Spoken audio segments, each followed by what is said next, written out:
พบกันนะคะค่ะน้องวันนี้เราจะพากันมาเล่นคือบุญทรงเพื่อนพร้อมแล้วไปเล่นกันเลย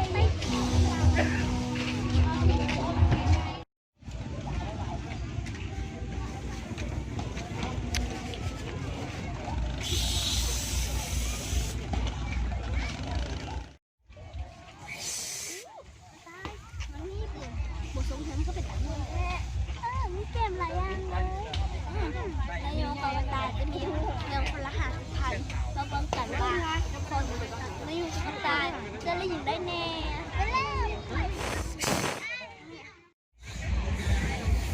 ไปแล้วเล่มอยู่ไหมเอาเล่ม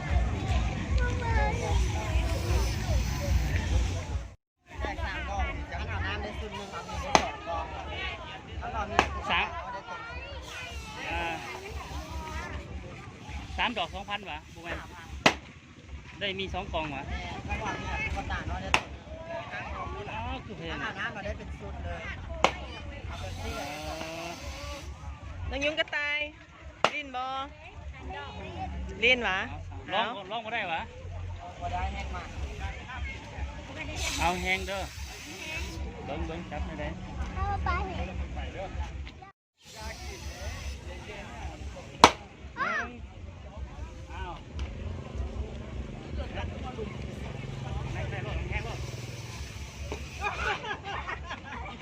เอาสัตว์อีกอาหารบัดเอา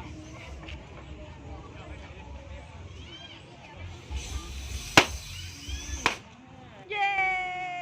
ได้เงินก่อนอีก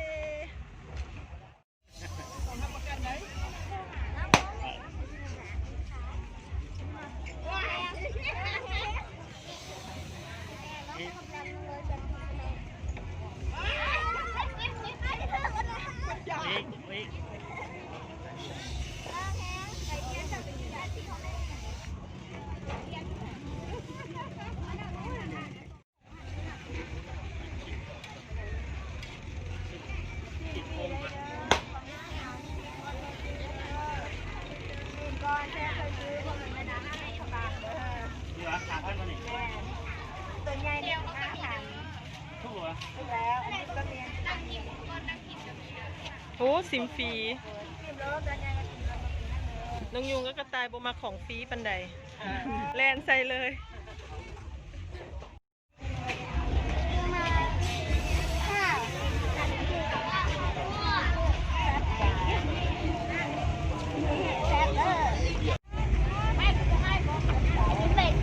เราจะไปเล่นอะไรเยอะกันแล้ว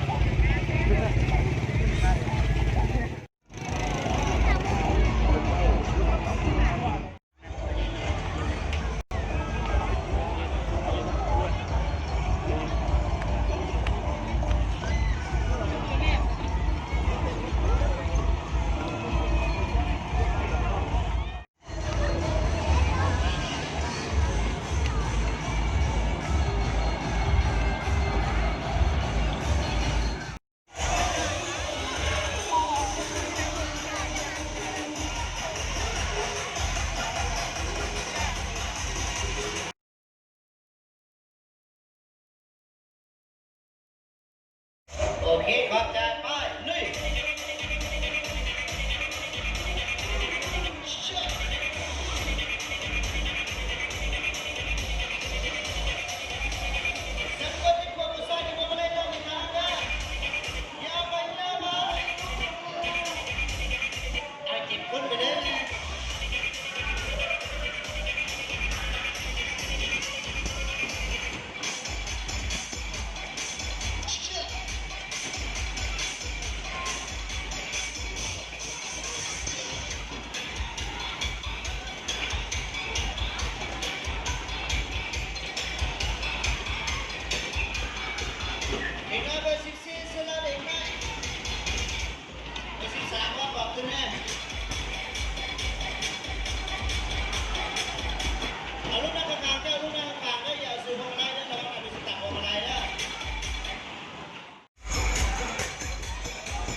โค้งเมื่อกี้น้องขี่ไหนแบบก่อนเขากำลังจะโค้งกันเนาะแต่พอแล้วกำลังตกลงเลย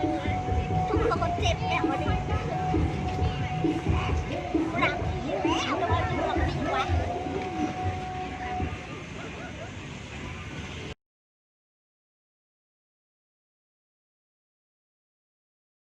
อันนี้มัน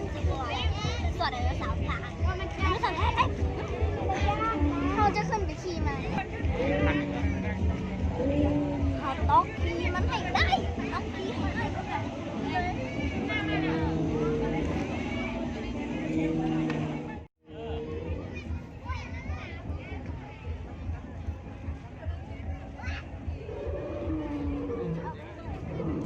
ขึ้นขี่บ่ได้เข้าไปได้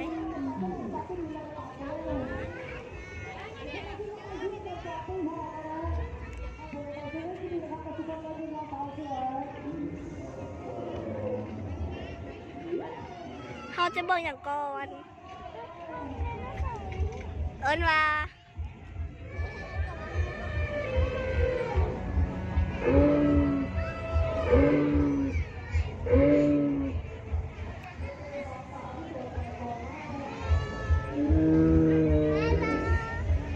บ่มีเสียงดอกนะ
ไปเบิ่งตัวถือน้องหมักสุดก่อนไปน้องหมักสุด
ตอนนี้มีน้องโตกับตาน้องร้านไปแล้ว นี่ชื่อบ้องขนาดฝากเท่าเขาจัดกันไปอย่าลืม